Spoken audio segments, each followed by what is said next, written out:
Bonjour tout le monde, un grand merci d'être présent pour cet épisode. Mais toutefois, je te le dis tout de suite, cet épisode-là est déjà sorti depuis un bon moment. Où est-ce que c'est déjà sorti? C'est sur Patreon que ça se passe. Ben oui, depuis un bon moment, c'est déjà diffusé. Si tu veux écouter tous les épisodes de façon plus actuelle, plus rapidement, rends-toi sur Patreon, recherche ma grosse face Gab Fishing Trip et va rechercher Gab Fishing Podcast. Tu vas avoir l'entièreté des épisodes. Un grand merci à vous. On part le show drette là.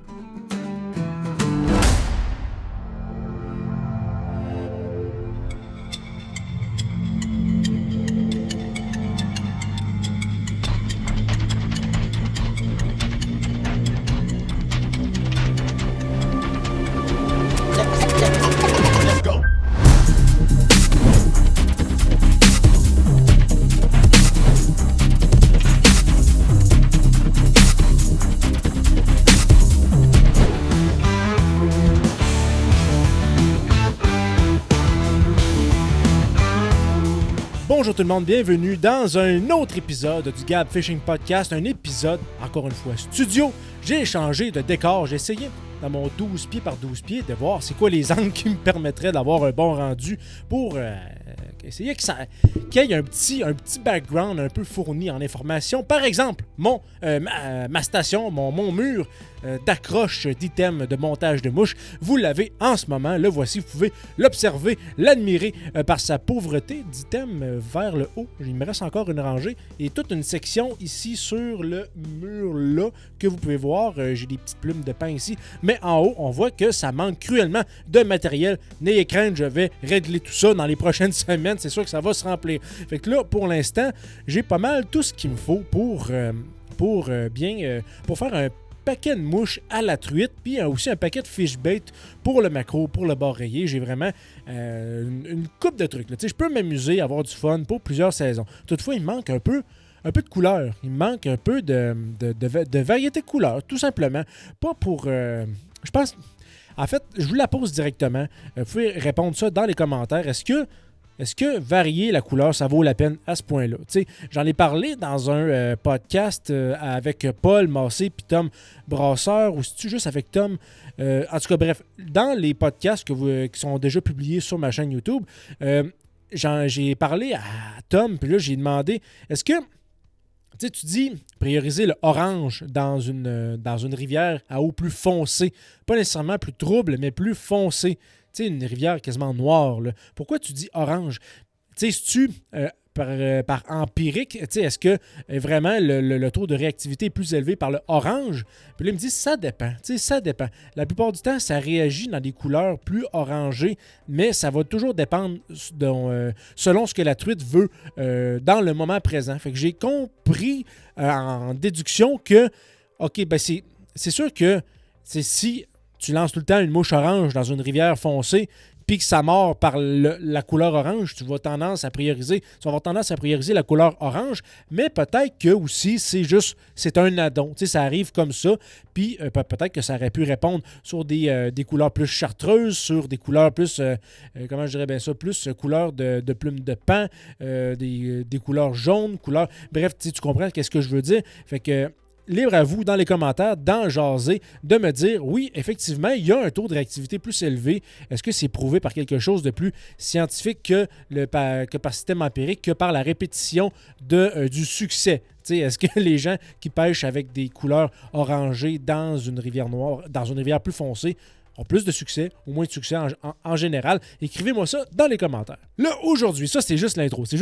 Fait qu'aujourd'hui, ce que je veux faire comme épisode, c'est me concentrer sur quelques messages qui m'ont été envoyés par mes fidèles Patreons. En vous rendant sur Patreon, vous pouvez aller consulter tous les épisodes. Ils sont déjà en ligne. Il y en a à peu près une trentaine qui sont déjà sortis. C'est pour vous. C'est free comme ça. Je vous donne ça gratuitement comme ça. Vous pouvez répondre à ces vidéos-là, même si ça fait plusieurs semaines qu'ils sont publiées. Ça me fait toujours un plaisir de vous lire et de vous répondre par la suite. Donc là, on va commencer aujourd'hui par un épisode qui était assez récent. Si je ne me trompe pas, on va se diriger vers l'épisode 31. 31? En tout cas, c'est l'épisode recap de la saison 2024. Fait que là, pour commencer, il y a quelqu'un, c'est Émile, en fait. Émile, c'est un de mes plus fidèles auditeurs, je vous dirais, là, qui est très présent aussi sur la plateforme Patreon. Il m'a écrit ceci, parce qu'on parlait aussi des cas d'invasion de poissons rouges dans une certaine région, c'est du lac Saint-Jean, ou en tout cas du Saguenay. C'est dans cette région-là, il y avait une invasion, ou plusieurs lacs qui se retrouvent avec une quantité un peu inquiétante de poissons rouges. Fait que là, il m'écrit ça. Si je ne me trompe pas, les poissons rouges, c'est dans la famille des carpes. C'est vrai que ça aurait du sens. On va-tu pêcher le poisson rouge cet été? On va les nettoyer, les lacs, gratuitement. Fait que ça, merci Émile. Oui, ça me tente. Écoutez, si vous avez des lacs infestés de poissons rouges, au pire, on les pognera au filet, on va lancer des petites miettes de pain. On va essayer de diminuer cette population parce que peut-être que, oui, effectivement, en trop grand nombre, ça peut bouffer l'écosystème déjà en place. Comme, là, c'est ça, là, je spécule. Là, je ne parle pas en connaissance de cause, mais Tom Brasseur m'a spécifiquement dit dans un podcast que, comment je dirais bien ça, que la carpe, évidemment, elle est, si on prend pour acquis là, que le poisson rouge est dans la famille des carpes, que la carpe asiatique, qui est évidemment une espèce invasive au Québec, qui n'a pas d'affaires chez nous par son appellation et par son lieu d'origine, elle bouffe le fond marin, elle scrape les écosystèmes, en fait. Fait que, tu sais, il m'a quand même dit... Un poisson qui bouffe les fonds marins, ça peut affaiblir les rives, puis ça peut aussi perturber l'état de la rivière au fil des années. T'sais, fait que c'est pas en 15 minutes que tu réussis à faire ça, mais quand une espèce qui n'a pas d'affaires là affaiblit le fond marin, ça peut tout fucker parce que les plantes qui permettent le développement des insectes, qui permettent une riche biodiversité en dessous de l'eau, ça c'est vraiment altéré, puis c'est pas souhaitable. C'est pour ça que j'ai décidé de retenir cette information-là. Fait que merci à Émile de se proposer dans cette chasse au poisson rouge à la saison 2025. OK, on passe au prochain commentaire. C'est un commentaire de Yves Baril, excuse-moi, il y a un L à la fin. Fait que, en réponse à un épisode que je parlais de ma pêche fructueuse en canicule, fait que, il me répond ceci. Bon podcast, c'est pas évident en canicule, mais quand les structures sont bien fournies par l'eau, moi, en pêchant avec la technique Euro-nymphing, je m'en sors assez bien habituellement. Faut juste lui offrir cela sous le nez. Fait que si je reviens, en tout cas, merci à Yves d'avoir répondu. C'est toujours intéressant de vous lire, ça nourrit les discussions. Après ça, on déferle dans une série de commentaires. C'est assez intéressant. Fait que, pour répondre à ça, je vais vous raconter un peu plus en détail comment je pêchais à Amqui dans ma vidéo ma première vidéo de mes vacances en Gaspésie dans la saison 2024. Vous pouvez aller voir, c'est en ligne depuis un bon bout sur ma chaîne YouTube. J'arrive en canicule, écoute, il faisait 38, 39, là, avec facteur humidex, c'était étouffant et pénible. Moi, je décide de pêcher dans un ruisseau à peine existant. Il a déjà été plus fourni en débit d'eau, mais c'était très décevant jusqu'à temps que j'arrive à la fameuse écluse qu'on voit dans la vidéo. Fait que là, moi, j'essaie toutes sortes de techniques comme je peux. Je me fais arracher la peau par toutes les mouches à chevreuil qui existaient sur la planète Terre. Fait que là, c'était quand même assez difficile pour moi d'être performant. J'étais tout le temps en train de me battre avec ma casquette. Là, c'était assez spécial de me voir aller. Une chance qu'il n'y avait pas grand monde. Fait que là, une fois ça fait, je suis allé à Amqui, dans la ville principale, en fait, où il y a une piste de course qui est juste à côté de la rivière Assommon, de la rivière Matapédia. Puis, j'arrive à un spot où je pêche souvent, en tout cas que je pêche tout le temps à chaque fois que je vais à Amqui. Puis, j'arrive en canicule, vraiment, là, encore une fois, c'était étouffant. J'arrive là. Moi, ma technique, j'ai pas fait de Euro-nymphing aussi. Puis, j'avais pas de matériel spécifiquement adapté. J'avais du vieux stock. Si vous voyez dans mes premières vidéos là, de la saison 2024, là, jusqu'à la vidéo où je pêche dans un spot où Cyril Choquet a pêché à Québec, j'avais toujours ma vieille canne molle. C'est une canne, je le répète parce que c'est une erreur que personne ne doit faire, à part moi. Je suis le genre de gars qui fait toujours les erreurs à ne pas faire. Et je l'ai fait avec brio. C'est que j'ai pris ma canne numéro 7 avec une soie numéro 3. C'est pas l'idéal. C'est vraiment, là, c'est difficile à lancer. Ça se fait, mais ça prend des bonnes épaules. Ça prend quelque chose de solide parce qu'on vient fatiguer assez rapidement. Fait que j'arrive au spot, je regarde. Il vente quand même un petit peu. Le vent s'est levé, mais chaleur. Je lance de la sèche en milieu de cette rivière-là. J'avais pas vu de saut. Mais là, on m'informe à côté, il y a quelqu'un qui est comme à côté de moi. Hey, ça vient de sauter là. OK, parfait. Je lance à la sèche, ça saute. Je ramasse une à 2 truites. C'est vraiment le fun. De la belle truite mouchetée avec une petite truite de mer. C'est pas à négliger là, en tant que canicule. Là, je capotais. Plus que ça allait, plus que je longeais la rive, puis je remontais la rivière en lançant à 45 degrés. Je laissais descendre ma sèche. Après ça, j'ai décidé de changer. Je suis comme, oui, c'est efficace. J'ai eu 3-4 touches, mais j'ai 2 truites seulement. OK, je pourrais avoir un peu plus de chair dans mon sac à pêche pour me nourrir parce que j'avais rien acheté. Je voulais me nourrir uniquement de ce que je pêchais. Fait que là, j'ai changé pour une modeler. C'était-tu une modeler bleue? Ouais, c'était dans une modeler bleue. Puis, encore des touches. De la manière que je fonctionnais, je lance encore à 45. Puis après ça, je donne des tout petits coups. Il y en a qui suggèrent beaucoup de faire du stripping. Tu donnes un grand coup sec. Tu donnes un grand coup sec pour faire vraiment une straight line dynamique à ta mouche. Mais moi, j'y allais plutôt dans le 4 à 6 pouces de dynamisme. Là. Des coups très secs et très brefs. Fait que c'est comme ça que je voulais animer ma mouche qui était noyée, qui se tenait dans les 4 à 7 premiers pouces d'eau. Puis, j'avais des touches, mais ça ne ferait pas. Fait que là, j'ai décidé de changer pour une mouche un peu plus plombée qui imitait comme une espèce de mouche noire. C'était quelque chose d'inventé. J'avais pas de patron prédéterminé pour ça. Puis, j'avais des coups à chaque lancer. À chaque lancer, ça snappait, mais je ne ferais rien. Fait que là, à un moment donné, ce que j'ai décidé de faire, j'ai pris ma parachute olive. C'est une parachute avec un hameçon de K10, un hameçon courbé, puis elle était quand même assez lourde. C'est quand tu la lances dans les airs, c'est pas quelque chose qui déferle comme ça doucement, puis qui va sur la surface de l'eau avec délicatesse. Là. C'est une mouche qui est sèche, mais qui tombe quand même assez rapidement. Fait que là, j'ai décidé de faire la même chose. Je lançais. Puis vu qu'il y avait du vent, je ne sais pas pourquoi, ça la ralentissait. Ça ne descendait pas à ce point-là rapidement sur la surface de l'eau. Fait que elle restait sèche. J'étais assez content de ça. Puis là, à un moment donné, écoute, c'était... J'ai pas mis ma GoPro dans l'eau pour voir qu'est-ce qui se passait.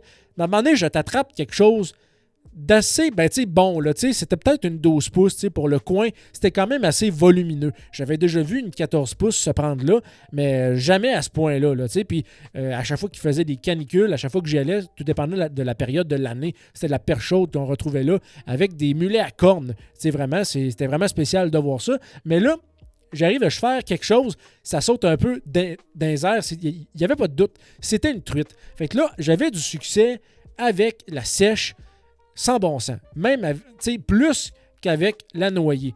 Fait que là, tant mieux. Fait que là, ce que Yves Barry dit, c'est que lui, c'est sûr que dans ses messages, il priorise beaucoup le euro-nymphing. Je pense que c'est sa technique préférée. Il pourrait le dire justement dans les commentaires, mais en aucun doute, je pense que c'est sa technique préférée parce qu'il y a beaucoup de succès avec ça. Moi, je n'ai pas beaucoup pratiqué l'euro-nymphing, peut-être à cause des cours d'eau qui peut-être qui sont pas adéquats, mais selon ce que j'entends, on peut pratiquer l'euro-nymphing dans à peu près toutes les situations. Puis là, il dit, il faut, on s'en sort assez bien, il faut juste lui offrir cela sous le nez. Fait que là, je pensais peut-être que probablement que la truite se nourrissait en surface ou à 4-5 pouces en dessous de la surface. Fait que c'est quand même, est-ce que j'aurais pu attraper quelque chose pareil à l'euro-nymphing, avec la technique d'euro-nymphing? Probablement que oui. Mais ce coup-là, j'ai décidé de prioriser la sèche parce que j'avais du succès. Fait que probablement que dans une autre période de l'année, dans une autre condition, peut-être l'année prochaine, peut-être que je vais essayer davantage l'euro-nymphing aussi parce qu'il y a quelque chose de plus... c'est pas que c'est simple, mais une fois que tu l'as pratiqué, tu le connais, la technique, tu es capable de l'adapter à plusieurs situations. Mais une mouche qui est noyée, moi, je trouve ça apaisant parce que j'ai pas à m'occuper de son état de sécheresse. T'sais. Dès que je lance 2-3 coups, ben là, je suis comme, bon, elle commence à être mouillée. Fait que là, je donne une coupe de coups. Dans les airs, je risque de m'accrocher en arrière. Fait que, juste un, un lancer sans overhead. Des fois aussi, je laisse traîner la sèche à l'eau pendant que je ramène avant de relancer. Fait que il y a plein de conditions qui favorisent pas la sécheresse de ma mouche sèche. Fait que avec l'Euro Nymphing, avec les nymphes, ça m'enlève ce petit tracas-là de garder son intégrité. Fait que voilà, merci Yves Barry de t'être impliqué dans la création de mes épisodes. On est encore sur Yves Baril, OK? On est encore sur lui, on ne lâche pas, parce que dans un autre épisode, il me parle encore de l'Euro Nymphing, puis je ne lâche pas ses commentaires parce qu'il a l'air à connaître ça beaucoup, et ça me questionne à savoir si je me pose une question, est-ce qu'il pourrait venir probablement nous en parler dans un prochain épisode? Ça m'intéresse beaucoup de savoir qu'est-ce que ça implique, la technique de l'Euro Nymphing. Sur ça, on va essayer de lire. On va réussir. Je vous le jure qu'on va réussir. Là. Mais on va lire son commentaire qui est apparu en dessous d'une de mes vidéos sur Patreon. Pour le nymphing, tout est dans le poids de la tête. Entre parenthèses, la tungstène, vis-à-vis la vitesse du courant que tu fais affaire et ton évaluation de la profondeur que tu t'attends que le poisson se trouve. Fait que tu penses que le poisson, il faut que tu saches le poids, la vitesse à laquelle elle cale avec la profondeur à laquelle le poisson se trouve. Fait qu'il faut que tu évalues tous ces paramètres-là pour être sûr d'y sacrer sur le nez. Je poursuis. Si ton eau est très claire, une nymphe naturelle fait la job. Moi, j'aime beaucoup les Hare's Ear.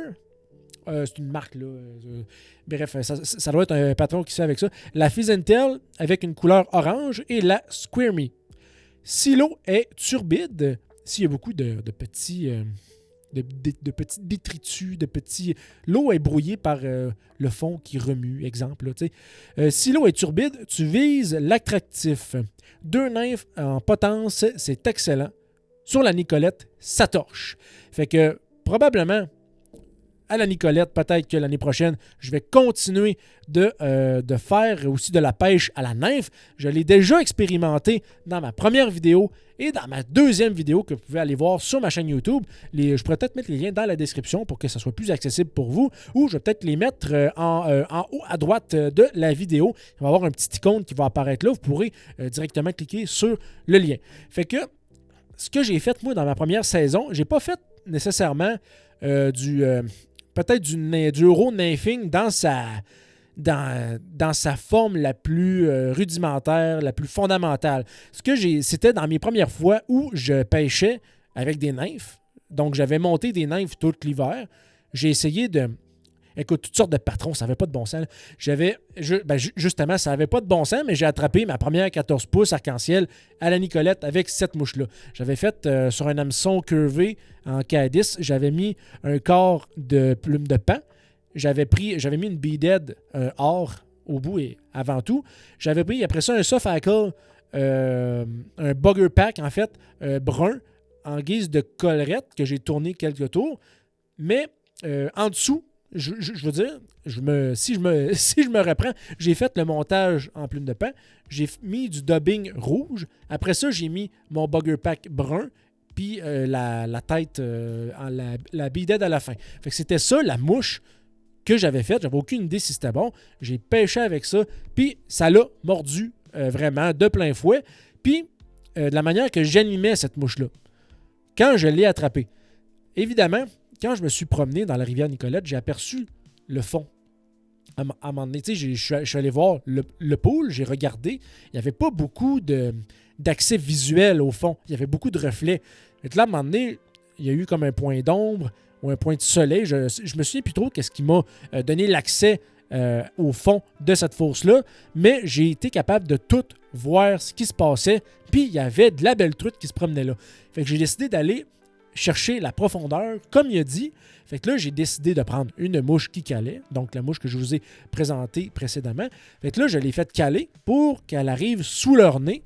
Puis là, moi, mon but, c'était pas de faire un pied de strip, là. Tu sais, je voulais juste un petit coup, j'attends un petit coup. Fait que là, juste pour qu'elles se promènent tout doucement dans leur face, puis ça les rendait folles. Pour vrai, là, ça tournait alentour comme des requins. Là, à un moment donné, il y en a une qui a décidé de partir avec, puis le tour était joué. Fait que le succès, je l'ai connu pas dans sa forme rudimentaire de l'euro-nymphing, mais au moins, je sais que je suis capable de pêcher avec des nymphes. Fait que là, l'histoire s'est répétée peu à peu de sortie de pêche en sortie de pêche. Vous l'avez découvert aussi dans ma sortie avec Paul Massé de River Hunter Québec. C'est un épisode, on est... je pense que c'est Paul à gauche puis moi à droite. On tient comme une branche remplie de petites truites. C'est une pêche en creek qui était vraiment intéressante. Je vous la conseille à tous pour ceux qui veulent regarder puis voir de quoi ça a l'air. Quelqu'un qui n'arrête pas de pogner des truites avec des nymphes, là, c'est moi tout ce temps-là. Moi, je veux dire, Paul, il a pêché avec des sèches tout le long. Puis moi, j'ai pêché avec des nymphes tout le long. Puis on a eu autant de succès. Tu sais, moi, j'étais parti pour pêcher à la sèche. Mais j'ai fait... Écoute, Paul, il pêche déjà à la sèche. Notre but, c'est de ramasser un petit snack pour se faire un barbecue à la fin. Je veux dire, fait que, tant qu'à faire, aussi bien que je me sorte une nymphe. J'ai rien à perdre. Les pools sont écœuramment beaux. L'eau est très claire. Fait que ce que j'ai fait, inconsciemment, j'ai fait un peu comme ce que Yves suggère dans son commentaire. C'est que l'eau était tellement claire. Fait que j'ai pris des... C'est ça, comme je disais, inconsciemment, j'ai pris comme une nymphe qui ressemblait à quelque chose avec des couleurs naturelles. J'ai rien pris de extrêmement flash. Si j'avais quelque chose de flash, je m'en souviens bien parce que j'ai une preuve dans la vidéo. C'est une Fizzentail avec une espèce de Tinzel couleur mouche à merde. Une couleur un peu multicolore, un peu un effet comme du gaz. Du gaz qui est dans l'eau. Là, ça a un peu cette couleur-là, ce petit Tinzel-là. Fait que ça imite un peu la couleur mouche à merde ou la mouche verte si tu préfères. Fait que j'avais du succès avec cette Fizzentail-là. Puis, écoute, tant qu'elle ne m'avait pas pété d'un branche, j'avais aucune raison de la lâcher pour changer. OK, fait que là, pour les commentaires, ça fait un peu le tour de ce que je voulais vous parler. Fait que là, ce qui se passe ces temps-ci, moi, j'essaie de classer mes mouches. Fait que là, je sais, tu sais, pour ceux qui montent des mouches, moi, je sais pas si vous êtes comme moi, là, mais j'ai de la misère à les classer selon mes boîtes parce que j'ai tellement de types de... Ben, c'est pas que j'en ai 800 000, mais tu sais, j'ai beaucoup de petites variétés, beaucoup de petites couleurs, de grosseurs. Puis, j'arrive pas à trouver aussi des boîtes de mouches adaptées pour mes mouches.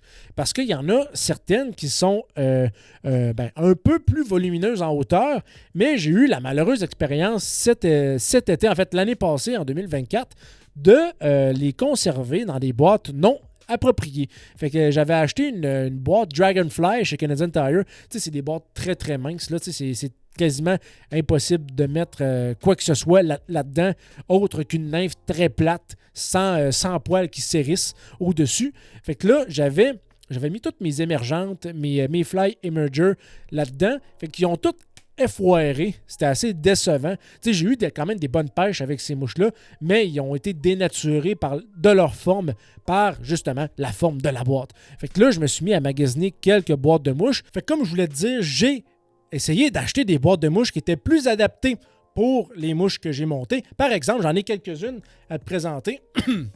Excuse-moi. Les boîtes de mouches à deux côtés, il y en a dans lesquelles j'ai mis des émergentes avec un poil de chevreuil qui s'érisse un peu plus vers le haut. Comme ça limite moins, ça favorise moins une déformation de la mouche au préalable. Fait que tout ce qui est très, très avec des soft hackles, j'ai tendance à mettre ça là-dedans parce que c'est vraiment approprié. Tu sais, c'est pas fait nécessairement pour mettre des nymphes. On peut mettre des sèches là-dedans, il n'y a pas de problème. Après ça, ben, tu sais, la boîte Dragonfly, c'est une super bonne boîte dans la mesure où tu mets juste des nymphes. Fait que, tu sais, c'est vraiment...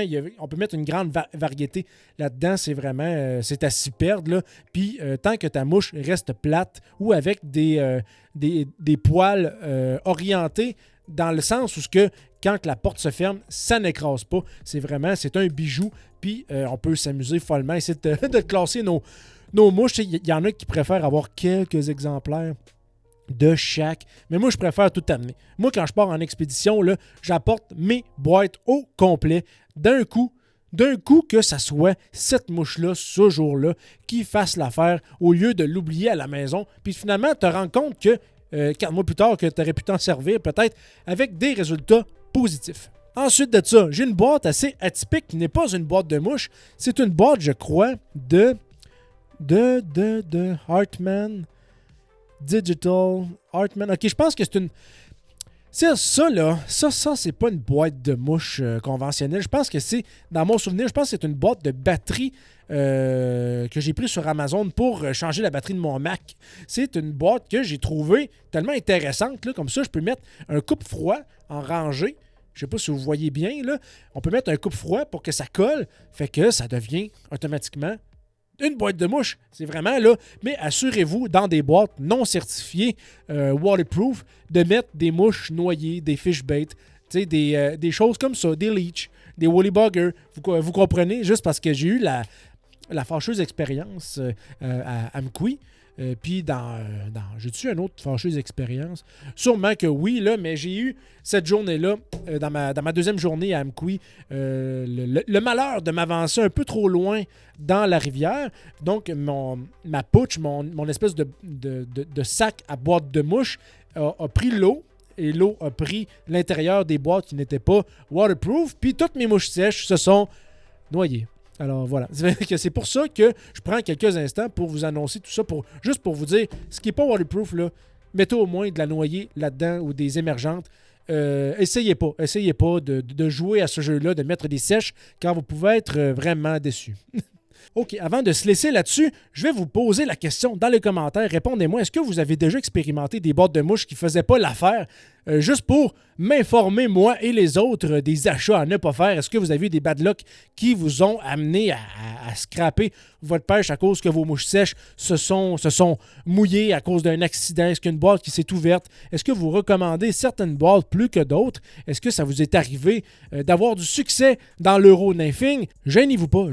Écrivez dans les commentaires vos expériences, votre vécu. C'est toujours très intéressant de vous lire. Pour ce qui est de la suite, on va se revoir très prochainement dans un autre épisode du Gad Fishing Podcast. Salut tout le monde!